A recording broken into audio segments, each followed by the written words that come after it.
warahmatullahi wabarakatuh. Sebelum kumpulan kami membuat simulasi perbentangan, terlebih dahulu kami akan menjelaskan analisis murid untuk subjek EDUP 3053, Teknologi untuk Pengajaran dan Pembelajaran. Subjek yang akan diajar ialah EDUP 3053, Teknologi untuk Pengajaran dan Pembelajaran, yang melibatkan seramai 18 orang murid. Murid-murid ini terdiri daripada 9 murid lelaki dan 9 murid perempuan yang umurnya ialah 20 tahun. Tahap penguasaan murid ialah sederhana. Gaya pembelajaran yang digunakan ialah auditori yang melibatkan murid menyerap dan menerima maklumat melalui pendengaran, dan visual yang melibatkan murid menyerap dan menerima maklumat yang dipersembahkan dalam bentuk gambar, carta dan gambar rajah. Dalam topik yang akan diajar, murid sudah tahu konsep asas visual. Seterusnya, objektif pengajaran pada hari ini ialah pada akhir pengajaran dan pembelajaran, murid dapat mengenal pasti 5 jenis visual untuk pengajaran dan pembelajaran. Baiklah, kami akan meneruskan dengan simulasi perbentangan untuk pengajaran pada hari ini. Okey, Assalamualaikum warahmatullahi wabarakatuh dan selamat pagi semua. Waalaikumsalam, cikgu. Kamu semua dah makan ke belum ni? Dah, cikgu. Makan. Ya, okey, Alhamdulillah. Okey, jadi kita akan teruskan kelas kita pada hari ini.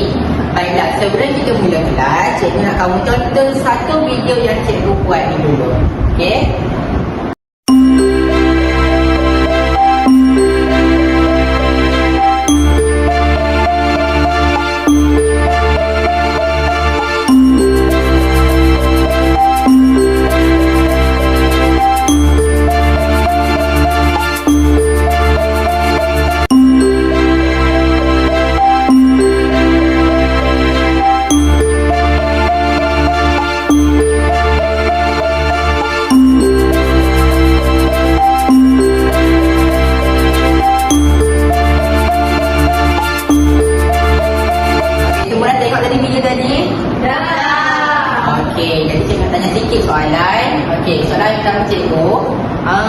Apa yang budak sedang buat? Murid tu tengah belajar, cikgu. Okey. Murid tu buat ulang kaji, cikgu. Okey, betul. Okey. Kemudian apa yang budak tu gunakan? Saya rasa budak tu gunakan buku teks, cikgu. Okey, betul lagi? Saya lihat budak tu guna majalah. Okey, majalah lagi? Saya tengok budak tu guna gambar. Okey, gambar, betul. Okey, selain daripada dia buat ulang kaji ataupun dia sedang belajar, dia juga sedang buat sesuatu. Dia tengah lukis. Dia lukis apa tu? Saya tengok dia melukis carta. Carta. Ya. Dia lukis jadual. Oh, jadual. Okey. Saya setuju dengan Umi dan Yohani. Okey, bagus. Okey, betul lah apa yang kamu sebut sebentar tadi.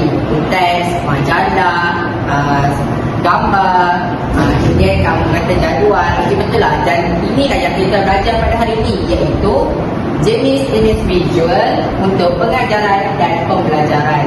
Sebentar tadi kamu dah sebut dah banyak sangat buku teks, majalah. Jadi kamu tak tahu pun, okey, itu kat mana, jenis apa sebenarnya. Inilah yang kita akan belajar pada hari ini. Okey, kita tengok jenis yang pertama, iaitu bahan bercetak. Untuk bahan bercetak ni sebenarnya cikgu dia guna banyak kali dan guna banyak kali dalam kelas. Okey, apa itu bahan bercetak? Jadi bahan bercetak ni merupakan bahan yang mempunyai tulisan dan wujud secara fizikal. Maksudnya cikgu boleh bawa benda tu.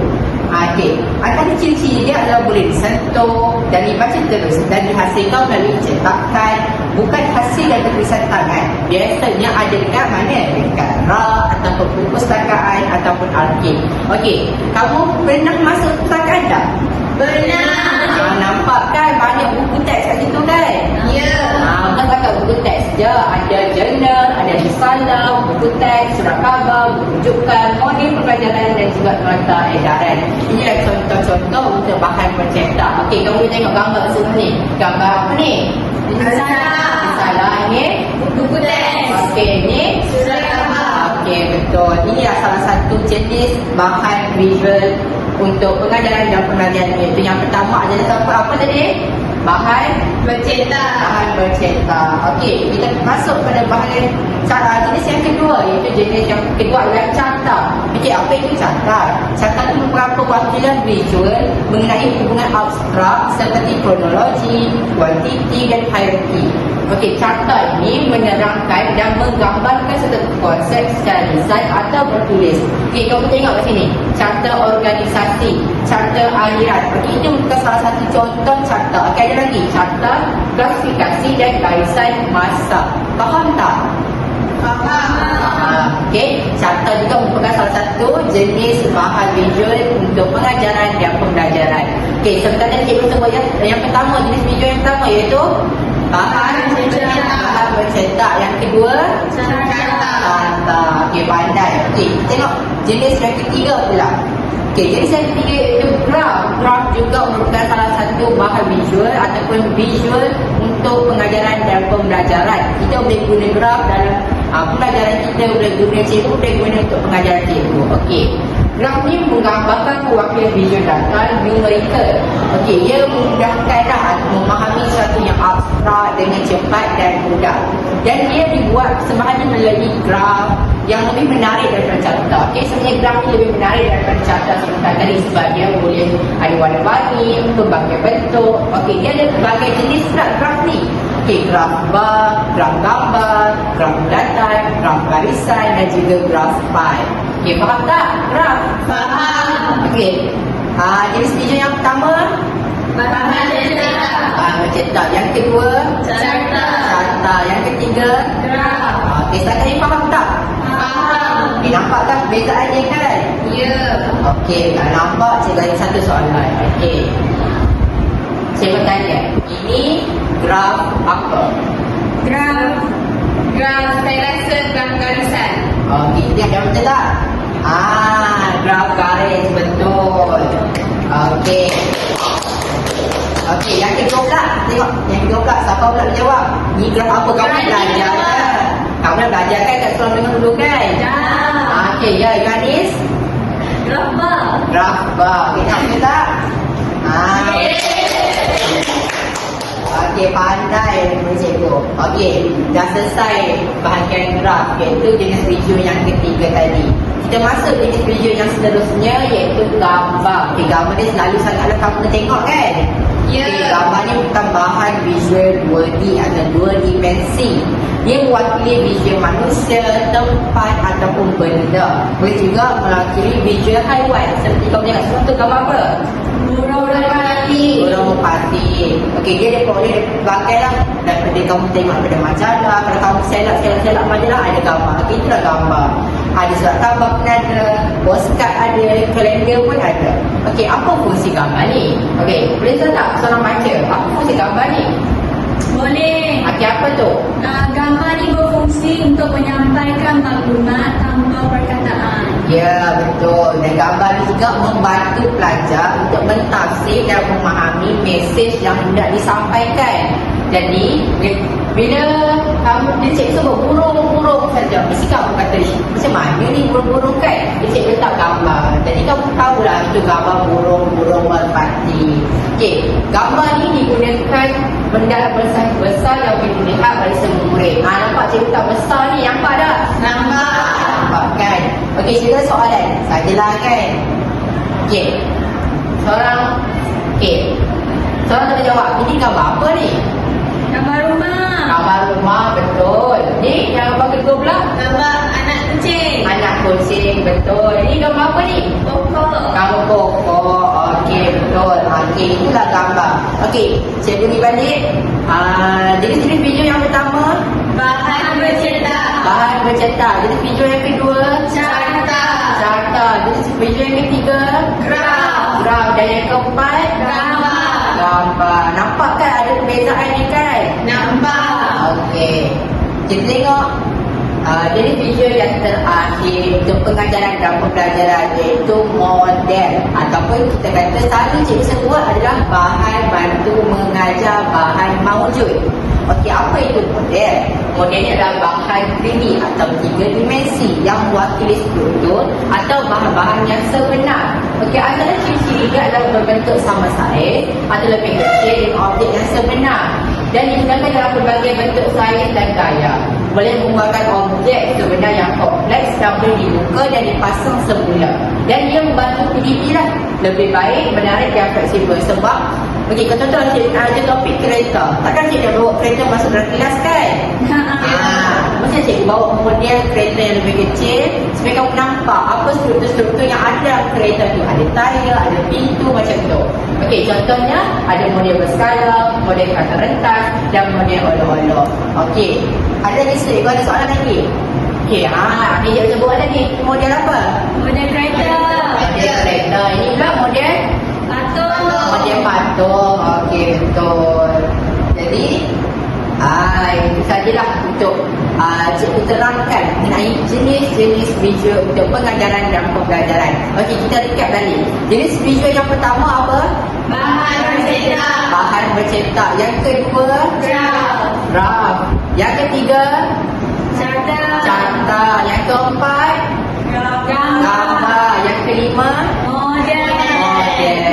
Jadi kelima-lima ni lah merupakan jenis-jenis visual untuk pengajaran dan pembelajaran. Cikgu boleh bawa jenis-jenis visual ni untuk pengajaran cikgu dan kamu juga boleh gunakan lima jenis visual ni untuk pembelajaran kamu, untuk kamu lebih mudah untuk faham. Cikgu pun ajar kamu nampak lebih senang kan?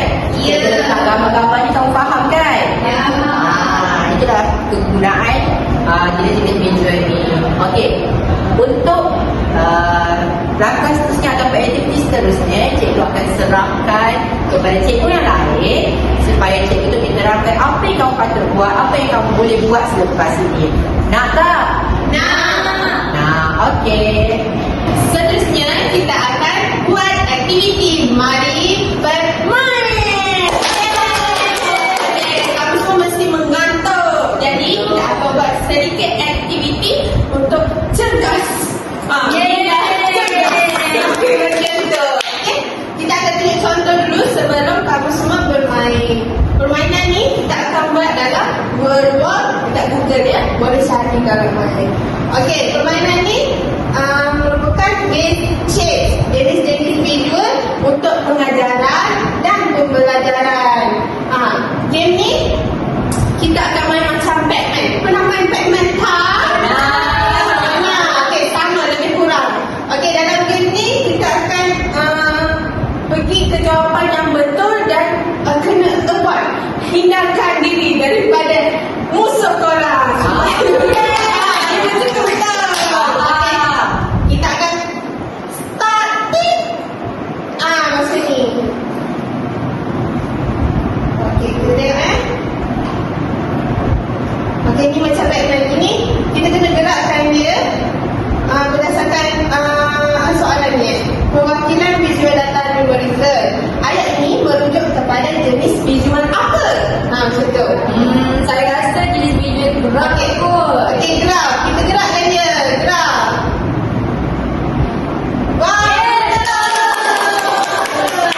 Okey, ni cara saya main ya. Jadi, kamu semua dah bersedia ke belum? Dah, cikgu. Okey, sebelum kita main, cikgu nak kamu semua buat dulu kumpulan, bentuk kumpulan. Nanti cikgu akan panggil salah satu kumpulan untuk ke depan dan bermain. Baik, cikgu. Baik. Okey, gerak sekarang. Cepat. Kita nak main ni.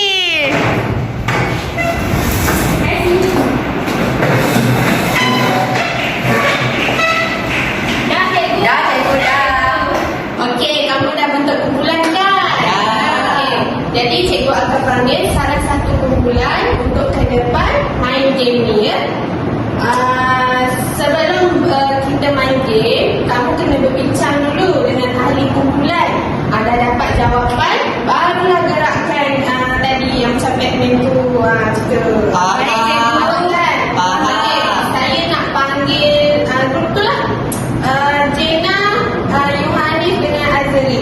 Boleh. Baik, cikgu.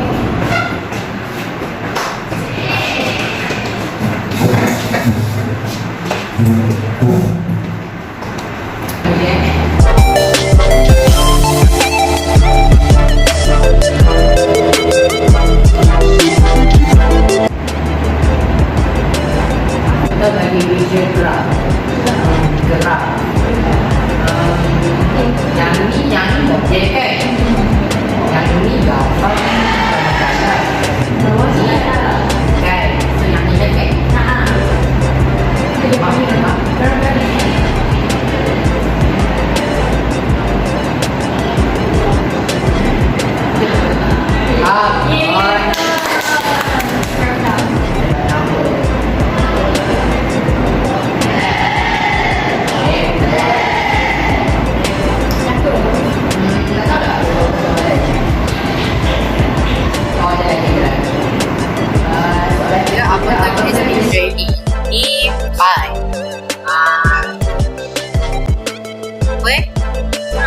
Gambar kan?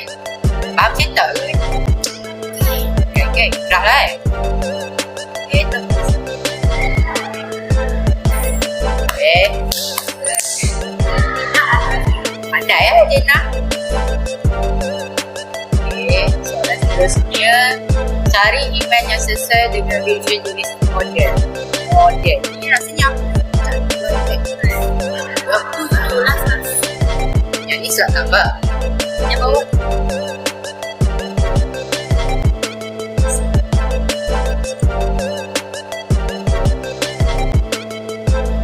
okay, betul. Ada lagi ke soalan ni? Banyak ya cikgu ni soalan. Ada last code. Ada finger merupakan jenis-jenis visual kecuali tadi cikgu sebut yang pertama majalah bahasa cetak. Yang kedua cikgu sebut graf. Graf kemudian ada carta. So maksudnya audio lah kan? Kan dia kan kecuali kan.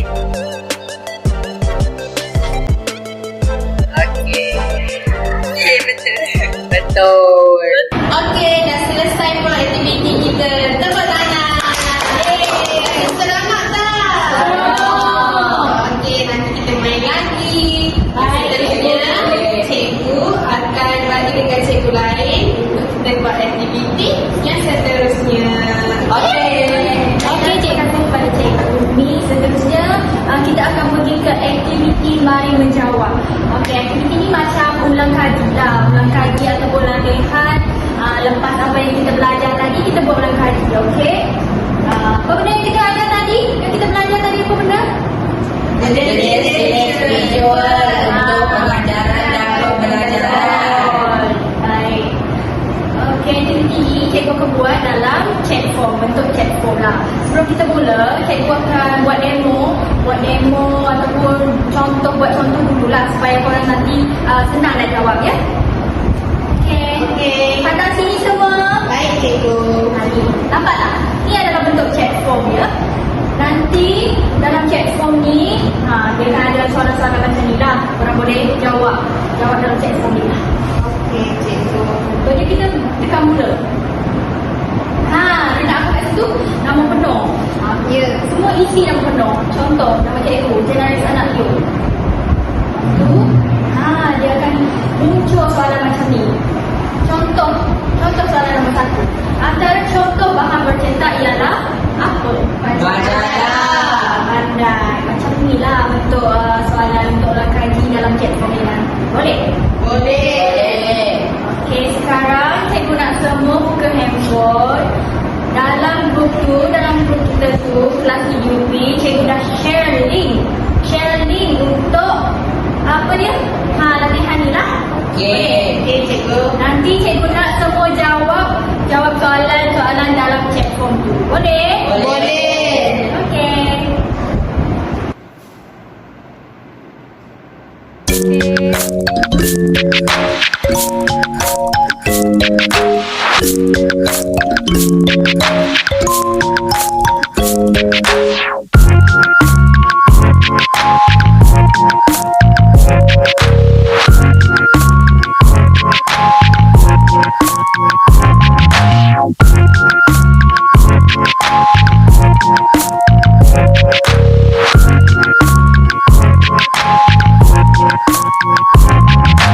Thank you.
cikgu ajar dari tadi jenis-jenis visual untuk pengajaran dan pembelajaran.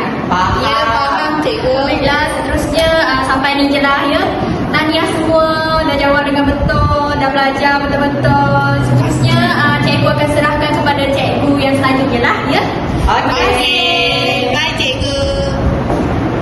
Okey murid-murid, sebelum kita tamatkan kelas kita pada hari ini, cikgu nak buat rumuskan sikit tentang pengajaran dan pembelajaran yang telah kita buat tadi. Okey, apa yang kita telah belajar tadi? Jadi visual. Pengajaran dan pembelajaran. Okey, ada berapa jenis visual? Ada 5. Yang pertama, Bahan bercetak. yang kedua, Catat. yang ketiga, Graf. yang keempat, Gambar. dan yang terakhir, Model. Okey, betul, semua dah ingat kan? Ya. Okey, jadi cikgu sangat berpuas hati lah dengan pelibatan murid-murid dalam aktiviti yang kita lakukan, iaitu yang pertama kita ada buat apa tadi? Permainan World. Best chase. best tak? Best. Seronok, semua berpuas hati? Puas hati. Gembira. Okey, semua permainan tu betul semua kan? Betul. Cikgu sangat-sangat seronok sebab yalah kamu dah dapat bermain dengan jawab dengan betul lah permainan tadi kan. Okay, jadi cikgu harap objektif pengajaran dan pembelajaran cikgu hari ini tercapai, iaitu murid dapat mengenal pasti jenis-jenis visual untuk pengajaran dan pembelajaran. Boleh cikgu. Okey cikgu. Selesai sudah simulasi pembentangan tadi, jadi seterusnya kami akan menerangkan model reka bentuk yang telah dipilih dan di mana kami mengaplikasikannya semasa sesi micro teaching sebentar tadi. Kumpulan kami telah memilih model Assure. Jadi, menurut Abdul Jashir et al. 2019, model Assure ni merupakan model RP yang berasaskan bilik darjah yang dapat membantu guru merancang P&P dengan baik dan berkesan. Terdapat 6 komponen dalam model Assure. Komponen pertama iaitu A, Analyze Learner atau analisis pelajar. Menurut Nur Asiah, Norisah dan Norasnah 2009, menganalisis kumpulan sasaran adalah penting untuk membantu guru merancang P&P yang sesuai bagi murid. Murid akan dapat dianalisis berdasarkan aspek ciri-ciri umum, pengetahuan sedia ada murid dan gaya pembelajaran murid. Kami juga telah menganalisis murid pada awal pembentangan sebelum sesi micro teaching bermula. Untuk komponen yang kedua iaitu S, state objektif atau nyatakan objektif pula sangat penting untuk dinyatakan sebagai satu hala tuju P&P. Jadi objektif yang dinyatakan perlulah jelas dan khusus. Pernyataan objektif ini juga telah membantu guru dalam memilih media dan kaedah penyampaian yang sesuai. Pernyataan objektif ini juga mengandungi 4 kriteria, iaitu siapa yang mencapai objektif, bentuk tingkah laku baharu, situasi atau syarat dan darjah tahap pencapaian minimum perlakuan. Kemudian, komponen ini telah dijelaskan pada awal pembentangan, iaitu murid dapat mengenal pasti 5 jenis visual untuk pengajaran dan pembelajaran. Seterusnya S, iaitu Select Method, Media and Materials. Pemilihan kaedah media dan bahan sumber diperlukan pada setiap perancangan pengajaran supaya proses PDP menjadi lebih terancang. Proses pemilihan ini merangkumi strategi pengajaran, penentuan kaedah, pemilihan format media dan pemilihan teknologi atau bahan media. Setiap pengajaran dan pembelajaran memerlukan strategi yang baik. Kami telah menggunakan strategi berpusatkan murid supaya timbul interaksi dua hala dan murid akan menjadi lebih aktif. Dalam proses PDP tadi, murid dilihat lebih aktif dengan sentiasa memberikan maklum balas dan terlibat secara langsung semasa proses PDP. Kami juga menggunakan kaedah bermain supaya murid berasa lebih seronok untuk belajar. Kami juga memilih format media yang sesuai dengan kaedah yang dipilih, iaitu gambar, slide, video dan juga grafik. Teknologi dan media yang digunakan pula ialah komputer riba, tayangan video dan slide. Kami juga menggunakan pelbagai media pengajaran yang menarik seperti workwall dan chat form. Komponen yang keempat iaitu utilize media and materials atau penggunaan media dan bahan sumber dapat dilihat semasa proses micro teaching berlaku sebentar tadi. Pada langkah ini adalah bagaimana cara guru dan murid memanfaatkan media dan bahan-bahan sumber PDP. Misalnya, kami sebagai guru telah menyediakan bahan yang ingin digunakan seperti komputer riba dan tayangan video. Kami juga telah menyediakan pengalaman pembelajaran pada murid. Misalnya pada penyampaian isi pelajaran, kami telah menggunakan slide dan gambar yang untuk menarik tumpuan perhatian murid kepada penyampaiannya. Guru juga bertindak sebagai fasilitator dan murid terlibat secara langsung di dalam kelas. Kami juga telah menggunakan permainan maya iaitu work wall untuk murid bermain sambil belajar dan meminta murid untuk menjawab soalan menggunakan chat form. Komponen kelima iaitu R, Recall Learner Response or Participation, pula jelas dilihat semasa sesi soal jawab. Pembelajaran perlu melibatkan murid aktif atau berfikir secara aktif. Ini boleh dibuat melalui latihan dalam bentuk perbincangan, latih tubi, latihan bertulis dan permainan yang melibatkan penglibatan murid. Semasa proses PDP tadi, murid sangat aktif semasa memberi maklum balas dan murid dilihat berbincang dengan rakan-rakan semasa mereka bermain untuk menyelesaikan soalan-soalan yang diberikan. Komponen terakhir iaitu E, Evaluate and Revise Materials. Penilaian diperlukan sepanjang proses PDP untuk memastikan pemilihan objektif, media dan bahan sumber sesuai dengan keupayaan murid. Penilaian perlu menyentuh dua perkara iaitu penilaian pembelajaran untuk murid dan penilaian pengajaran untuk guru. Penilaian pembelajaran dibuat dalam pelbagai bentuk seperti ujian, soal jawab, pembentangan dan hasil kerja murid, manakala penilaian pengajaran dibuat setelah selesai proses PDP melalui amalan refleksi. Penilaian telah dibuat sebentar tadi melalui sesi soal jawab, latih tubi dan refleksi guru. Kesimpulannya, model Azure sangat berguna kepada guru untuk merancang proses pembelajaran dan pengajaran dan pembelajaran dengan terancang. Menurut Rosina 2005, sebagai satu disiplin tersendiri, reka bentuk pengajaran telah banyak berkembang bergantung kepada guru untuk memilih dan mengaplikasikan reka bentuk yang sesuai digunakan dalam perancangan pengajaran. Model Azure memberikan satu garis panduan pemilihan maklumat PDP kepada guru untuk merancangnya dengan teliti.